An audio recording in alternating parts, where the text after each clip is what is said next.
सबको एमसीक्यूज तो सबसे आसान लगते हैं, लेकिन क्या आपको पता है कि एमसीक्यूज में या तो 1 नंबर मिलता है या 0, आधे का कोई स्कोप नहीं होता, जिसकी वजह से एमसीक्यूज में अक्सर हमारे आउट ऑफ 20 14-15 पे मार्क्स आके अटक जाते हैं, बिकॉज उसके जो ऑप्शंस होते हैं वो इतने ज्यादा कोरिलेटिव होते हैं कि हम आइडेंटिफाई ही नहीं कर पाते कि उसका आंसर होंगे क्या। इसीलिए आप सभी के लिए पार्ट 2 लेके आई हूं, कंप्लीट एसएसटी के top 40 MCQs on your demand.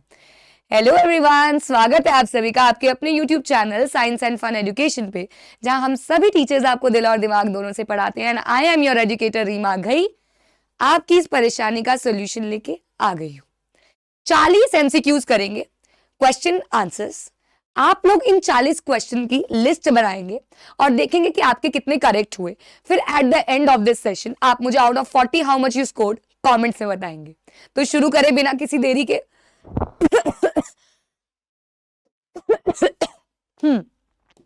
सबसे पहला सवाल है, डायरेक्टरी क्या थी? फ्रेंच रेवोल्यूशन से सवाल है बच्चों, डायरेक्टरी क्या थी? Executive committee of 5 members, sorry French revolution कह रही हूं, सिविक्स से। Legislative committee of 5 members, political committee of 5 members, judicial committee of 5 members. क्या थी डायरेक्टरी? डायरेक्टरी बेटा डायरेक्टरी थी एग्जीक्यूटिव की, जो लॉज एग्जीक्यूट करते हैं। वर्किंग ऑफ इंस्टीट्यूशन से क्वेश्चन है। डायरेक्टरी थी एग्जीक्यूटिव की, जितने थे 5 मेंबर्स। अगला, in which sector new services like biotechnology and information technology are now appearing? ये है आपका पीपल एज अ रिसोर्स से बच्चों, जहां आपको प्राइमरी, सेकेंडरी, टर्शरी सेक्टर के बारे में बताया गया है। अब जो नई नई सर्विसेज आई हैं, जैसे कि टेक बेस्ड हो गई, इंफॉर्मेशन बेस्ड हो गई, कम्युनिकेशन बेस्ड हो गई, वो किस में है? क्या उसमें कोई रॉ मटेरियल बन रहा है, क्या उसमें प्रोसेसिंग हो रही है, या क्या उसमें सर्विस दी जा रही है? तो करेक्ट आंसर इज कि वहां पे दी जा रही है सर्विसेज, जिसकी वजह से ये टर्शरी सेक्टर है। एक और बात बता दूं, मैन्युफैक्चरिंग और सेकेंडरी एक ही बात होती है। ये सेकेंडरी सेक्टर को ही मैन्युफैक्चरिंग सेक्टर भी कहा जाता है। इस डेटा को देखना है और बता on estimates of poverty in India and select the appropriate option. The table shows that there is a sustainable decline in poverty ratios in India from 45% in 1993 to 1994। ठीक है, 45 था, 2004-5 में कितना हो गया? 37। तो कितना डिक्लाइन हुआ? कितना डिक्लाइन हुआ बताइए, कितना डिक्लाइन हुआ? परसेंटेज कितना डिक्लाइन हुआ? अक्सर बच्चे इसमें क्या गलती करते हैं, माइनस कर देते हैं, बट यहां पे क्या पूछा है? डायरेक्ट नंबर कितने पे आ गया? 237%। 37%, तो सही करेक्ट आंसर हो गया 37%। चलिए, which of the following is true with reference to appointment of the जजेस ऑफ द सुप्रीम कोर्ट? कह रहे जजेस को अपॉइंट करना है सुप्रीम कोर्ट के, तो क्या इनमें से बातें सही हैं? जजेस are appointed by the president, जजेस are appointed on the advice of the prime minister and in consultation with the chief justice of supreme court. तो भैया कैसे अपॉइंट किया जाता है जज? कैसे?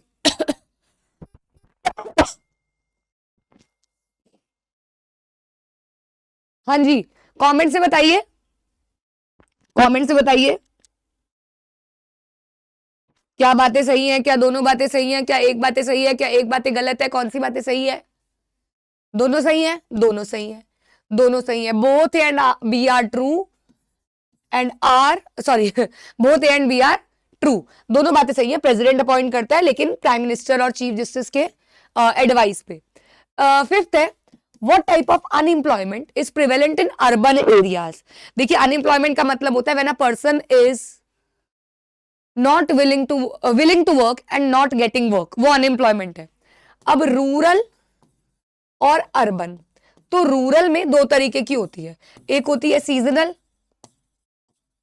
एक होती है डिसगाइज्ड। वही अर्बन में कौन सी होती है? अर्बन में कौन सी होती है, जो इसका आंसर भी है एजुकेटेड। कौन सी होती है? Educated unemployment. अगला, द जडिडिस्ट वर दोज हु, जडिडिस्ट कौन थे? कौन थे? Followed Judaism, formed a socialist party, social Democrats, Muslim reformers in Russia.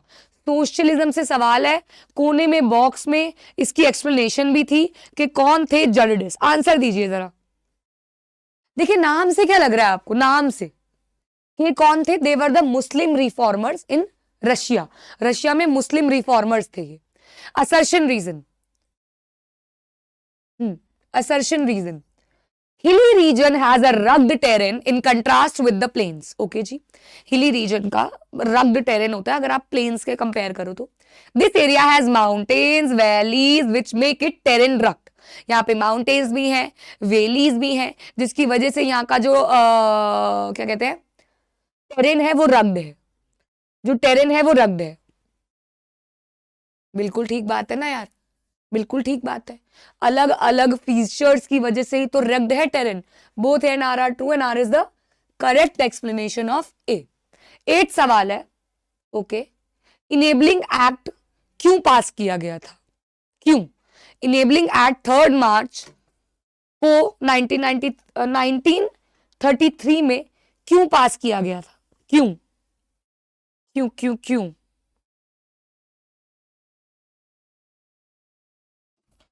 Dictatorship, Nazi Hitler की डिक्टेटरशिप को लागू करने के लिए। 9वां सवाल, which winds prevail in India during cold weather season? Cold weather season में कौन सी विंड्स प्रिवेल करती हैं? इज इट, सबसे कंफ्यूजिंग रहता है ये, north east, permanent, north west, north south. देखो ऑप्शन देखो एक बार, ऑप्शन देखो, कोई भी कंफ्यूज हो जाए। लेकिन अगर एनसीईआरटी पढ़, बच्चे मुझसे पूछते हैं मैम एनसीईआरटी पढ़नी जरूरी है? इसीलिए जरूरी है। एनसीईआरटी पढ़ी होगी ना तो पता होगा, अगर पढ़ी भी होगी तो पता होगा। ठीक है जी, नॉर्थ ईस्ट विंड होती है बच्चों कोल्ड वेदर सीजन में। 10वां सवाल, read the information. Okay okay okay, which of the following was a symbol of royal power? आपने फ्रेंच रेवोल्यूशन में 2 पेजेस पे सिंबल्स देखे होंगे। अब उन सिंबल्स में से रॉयल पावर कौन सी सिंबल दिखाता है? ब्रोकन चेन दिखाता है बच्चों फ्रीडम, मैं आपको साथ साथ बता ही देती हूं। सेप्टर दिखाता है रॉयल पावर। मुझे यहाँ पे इमेज देनी चाहिए थी, ये मुझसे गलती हुई है। विंग्ड वुमेन मतलब they have freedom to fly. Blue white red ये फ्लैग था फ्रांस का, न्यू फ्लैग था, न्यू रॉयल फ्लैग था। ठीक है, तो sceptre is the answer. 11th, which of the following is true with reference to right to freedom of religion? right to freedom of religion, right to freedom of religion को दर्शाने वाला सही option बता दीजिए। every person has a right to profess and propagate the religion he or she believes in. all are free to sacrifice animals as offerings to supernatural forces or gods। हर एक person के पास right to profess propagate religion है, मतलब वो मानते हैं। दूसरी बात ये कह रहे हैं all are free to sacrifice animals as offerings. समझ रहे हो, बलि चढ़ाना अलाउड है right to freedom of religion में, बलि चढ़ाना अलाउड है। बताइए ऐसा है? नहीं, नहीं। ए ट्रू है कि हाँ हम कोई भी रिलीजन को अपना सकते हैं, लेकिन हम ऐसा नहीं कर सकते, बहुत पाप है ये तो। A is true, B is false. Which class majority have meagre education and low skill formation? इनके पास कम एजुकेशन है और कम ही स्किल फॉर्मेशन है। Men, elderly people, girl child या women? Men, elderly people, girl child या फिर विमेन? अब कौन सा आंसर है इसका? बड़ा ही बेसिक आंसर है इसका। कौन है? औरतें, हम औरतें, रेशियो के हिसाब से। Arrange the following statements in their correct order. चलिए मैं स्क्रीन से सामने से हटूंगी, आप आसानी से इसको आराम से करेंगे, ऑर्डर में देखेंगे। बहुत इजी है, ये हिस्ट्री का भी नहीं है, इसमें ईयर्स भी नहीं है, बहुत आसानी से आप करेंगे इसको।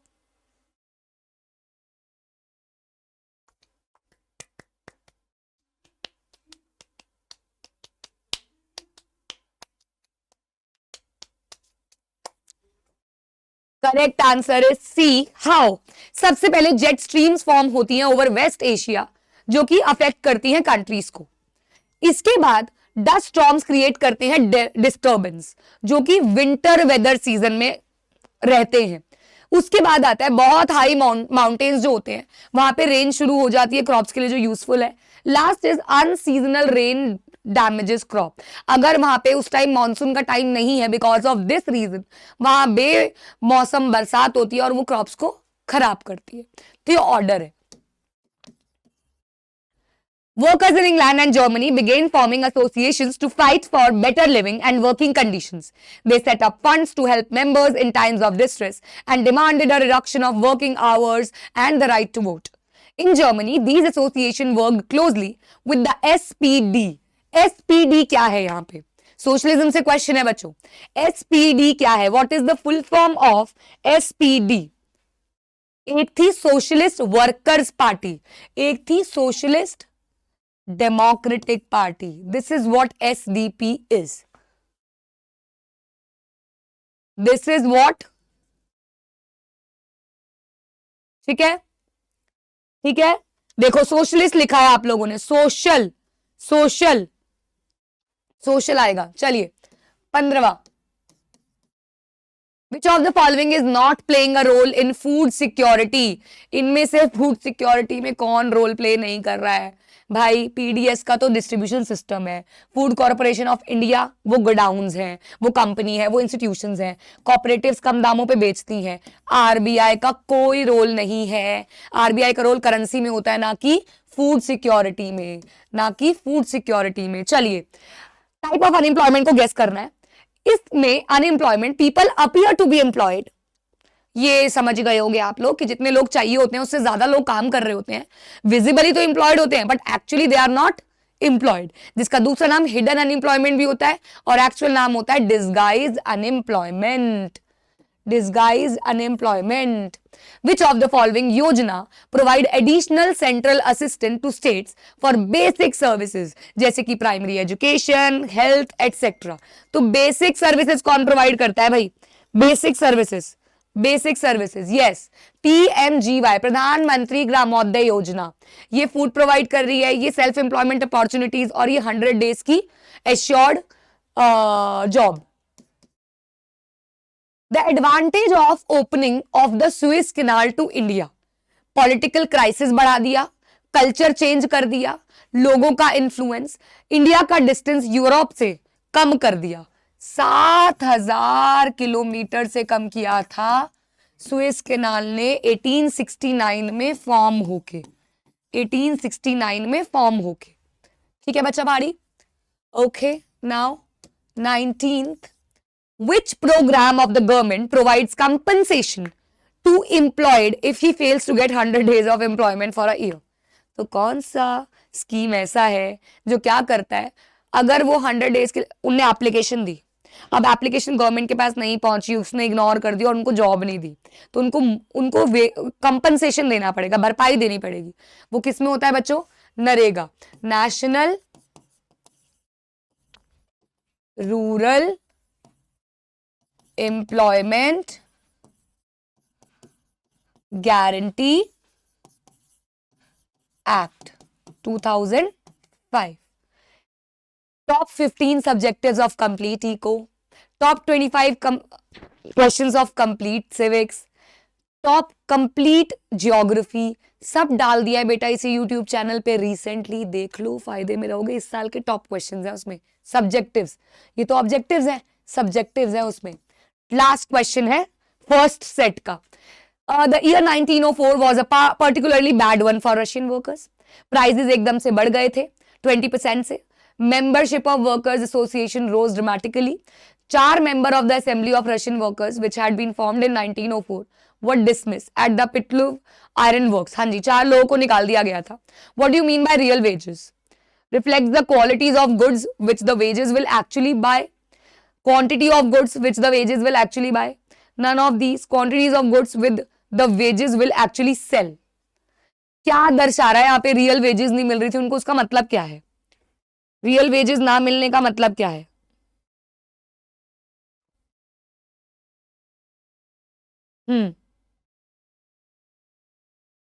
रिफ्लेक्ट द यार देखो इसमें क्या दर्शा रहे हैं, ये क्या दर्शा रहा है कि quantity of goods which the wages will actually buy, इनके पास इतनी भी वेजेस नहीं थी कि वो अपनी बेसिक नेसेसिटीज की चीजों को खरीद सके, वो तक इनको नहीं प्रोवाइड किया जा रहा था, तो ये प्रॉब्लम देवर फेसिंग। ठीक है, क्लियर है यहां तक? 20 में से कितने आए कमेंट से बताना जरा जल्दी से, 20 में से कितने आए ये बता दो फटाफट, फटाफट से बता दो। आज हमने जल्दी जल्दी करना है, बिल्कुल जल्दी जल्दी से सारे एमसीक्यू समझेंगे करेंगे अच्छे से, ताकि 40 एमसीक्यूज एटलीस्ट आधे घंटे में खत्म हो जाए। राइट, 20 एमसीक्यूज हम कर चुके हैं, 15 मिनट्स हो गए हैं। How much you have done, कितने आए मार्क्स जरा कमेंट्स में बता दो अब जल्दी से।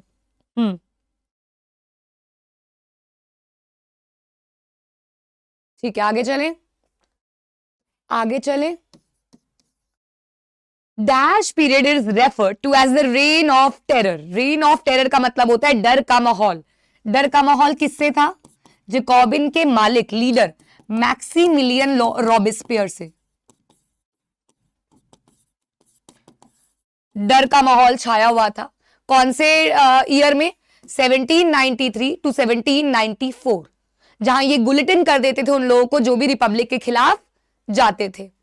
22, विच industry suffered the most during the colonial period. Colonial period के टाइम पे सबसे ज्यादा कौन सी इंडस्ट्री ने सफर किया बच्चों, पता है आपको? टेक्सटाइल्स ने। क्यों? क्योंकि उस टाइम पे हम लोग रॉ मटेरियल्स और फिनिश गुड्स खुद बनाते थे, लेकिन जब ब्रिटिशर्स हमारे देश में आए तो वो क्या कर गए, वो रॉ मटेरियल्स ले गए, फिनिश गुड्स अपने यहां से बना बना के भेजे उन्होंने, ऐसा किया। ठीक है। 23, on which of the following date France declared itself as republic. कौन सी डेट को फ्रांस ने खुद को रिपब्लिक घोषित किया था? कौन सी डेट पे फ्रांस ने खुद को रिपब्लिक घोषित किया था?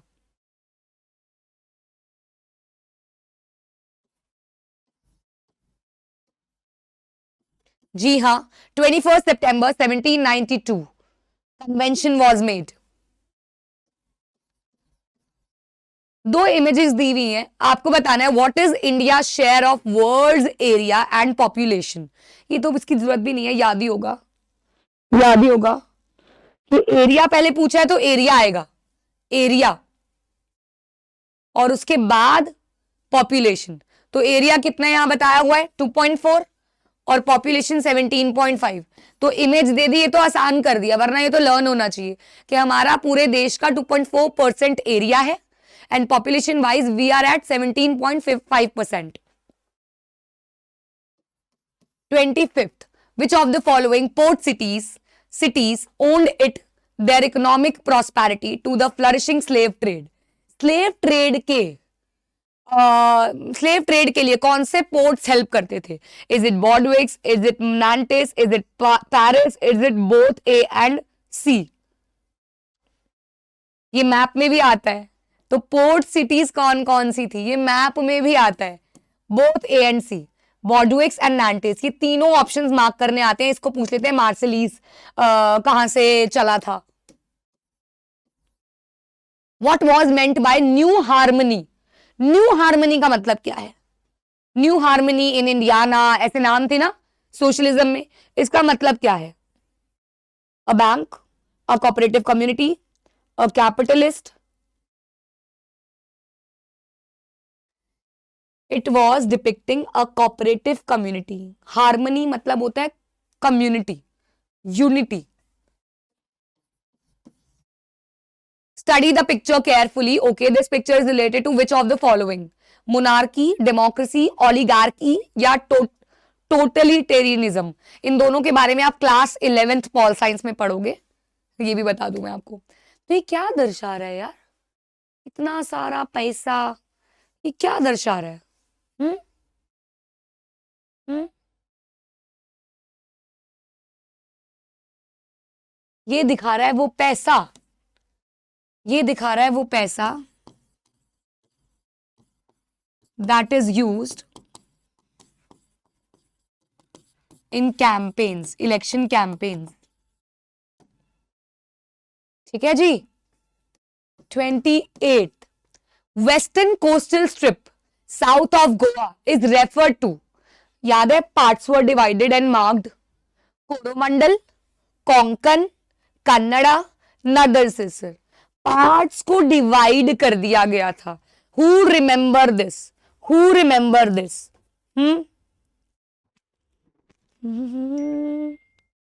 तेनू कितना प्यार करना, do you know?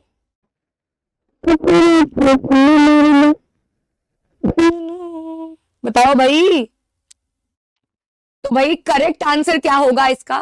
Correct answer क्या होगा इसका? कन्नड़। कौन सा होगा सही आंसर?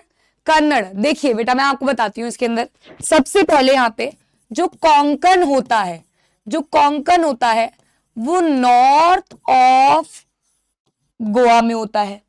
जो कोंकण होता है वो नॉर्थ ऑफ गोवा में होता है। फिर कोरोमंडल जो होता है, कोरोमंडल, कोरोमंडल जो होता है वो होता है आपका ईस्टर्न साइड में। किस में होता है? ईस्टर्न साइड में। अब ये जो नॉर्थ ऑफ गोवा है यानी कि ये महाराष्ट्र से गोवा में है। ये जो है आपका तमिलनाडु, तमिलनाडु एंड आंध्र प्रदेश से है। और फिर आपका हो गया नदन सिरसर, नदन सिरसर ये आपका है ईस्टर्न कोस्ट में, ये आपका है ईस्टर्न कोस्ट में। ठीक है बच्चों, ठीक है बच्चों, तो करेक्ट आंसर इसका क्या हो गया? कन्नड़। ठीक है। 29th, which plan endeavor to raise country's GER? Which plan endeavor to raise country's GER? GER का मतलब होता है gross enrolment ratio, gross enrolment ratio. बताइए कौन सा प्लान है? बताइए बच्चों, कौन सा प्लान है ये? याद है आपका 12th प्लान, जिसके अंदर पूरी की पूरी हायर सेकेंडरी एजुकेशन और इनरोलमेंट रेशियो पे फोकस किया गया था। नेक्स्ट, रिवर नर्मदा का सोर्स क्या है? सतपुरा, ब्रह्मगिरी, अमरकंटक या स्लोप्स ऑफ वेस्टर्न घाट्स, या स्लोप्स ऑफ वेस्टर्न घाट्स। तो नर्मदा का क्या है बच्चों? नर्मदा का क्या है? अमरकंटक। जल्दी जल्दी हाथ चलाएंगे। 31, कौन से स्टेट में इंडिया के फेमस कॉपरेटिव अमूल सिचुएटेड है? अमूल दूध पीता है इंडिया, खाकड़ा फाफड़ा। गुजरात। ठीक है जी, Gujarat. The activities of the Ganga Action Plan Phase 1 were initiated in, Ganga action plan लागू किया गया था गंगा को साफ रखने के लिए। तो वो कौन से ईयर में रखा गया था? 1985, 1986, 84 या फिर 89, या फिर 89? दसो जी, दसो जी। ये कौन सा क्वेश्चन है? एक मिनट, 32 है ना? हाँ, 1985 इज द करेक्ट आंसर। अगला 33, which part of India experience the highest temperature in a day? ये तो इजी है यार, ये तो इजी है, मतलब एक गो में आ जाएगा ये तो तुमको, क्योंकि सबसे ज्यादा गर्मी कहाँ होती होगी? डेजर्टेड रीजन में, थार डेजर्ट में। 34, mango showers occur in which group of 2 states? Mango shower कहाँ होते हैं? मैंगो शावर्स जो हेल्प करते हैं अर्ली राइपनिंग ऑफ मैंगोज में। मैंगो शावर्स हेल्प करते हैं अर्ली राइपनिंग ऑफ मैंगोज की। तो वो क्या हो गया? केरला एंड कर्नाटका। ठीक है जी, ठीक है जी। अगला assertion reason for Lok Sabha elections the country is divided into 543 constituencies. Reason the representative elected from each constituency is called member of parliament और एमपी। तो क्या ये दोनों बातें सही हैं? और क्या ये आपस में रिलेट कर पा रही है? रिलेट। एक में बोला हुआ है लोकसभा में 543 कॉन्स्टिट्यूएंसीज हैं, एक में बोला हुआ है कि हर एक कॉन्स्टिट्यूएंसी से जो इलेक्ट होता है उसे एमपी कहते हैं। कोई बिकॉज, सो आ रहा है?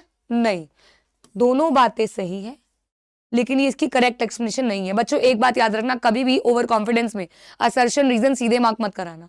असर्शन रीजन को पहले आप पढ़ना फिर ही मार्क करना, क्योंकि कभी कभी ऑप्शन उथल पुथल दे देते हैं, उथल पुथल दे देते हैं। चलिए, who implements the code of conduct during elections? Elections के समय कोड ऑफ कंडक्ट मैंने बताया था, rules and regulations made for elections.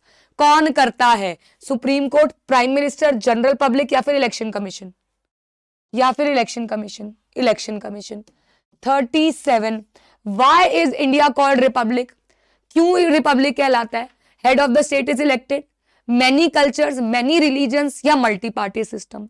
जब हमने प्रियम्बल में रिपब्लिक की डेफिनेशन पढ़ी तो हमने ये पढ़ा head of the state is not hereditary. तो रिपब्लिक कैसे हुआ? क्योंकि हम यहाँ पे अपने इलेक्ट करते हैं हेड ऑफ द स्टेट को, इलेक्ट करते हैं। 38, which among these concepts describes the greater probability of certain communities remaining poor? कुछ कम्युनिटीज बेटा हमेशा पुअर रह जाती हैं, उसका सबसे बड़ा कारण क्या है? सोशल एक्सक्लूजन, वल्नरेबिलिटी, पॉवर्टी या नन ऑफ दीज? क्या है इसमें से, पॉवर्टी या फिर none of these? Which among these concepts describes the greater probability? अब आप देखिए, आप में से कुछ बच्चे सोशल एक्सक्लूजन लिख रहे हैं, लेकिन वल्नरेबिलिटी है। क्यों? क्योंकि कुछ कम्युनिटीज सबसे जल्दी अफेक्ट होती हैं और वो रह जाती हैं गरीब। तो vulnerability is the concept. Social exclusion को तो बोलेंगे जब सोसाइटी उनको अलग रख रही है, वो डेफिनेशन देंगे। ठीक है जी। 39, which among these is the inclusion in the determination of poverty line for subsistence?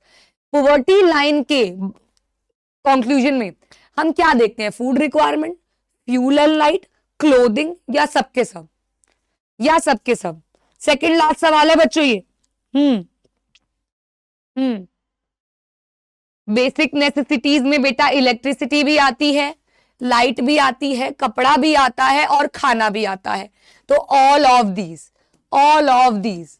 Last सवाल, which among these is the plank on which the anti poverty measures rely? Plank मतलब 2 aspects, promotion of economic growth, targeted anti poverty programmes, both A and B, none of these.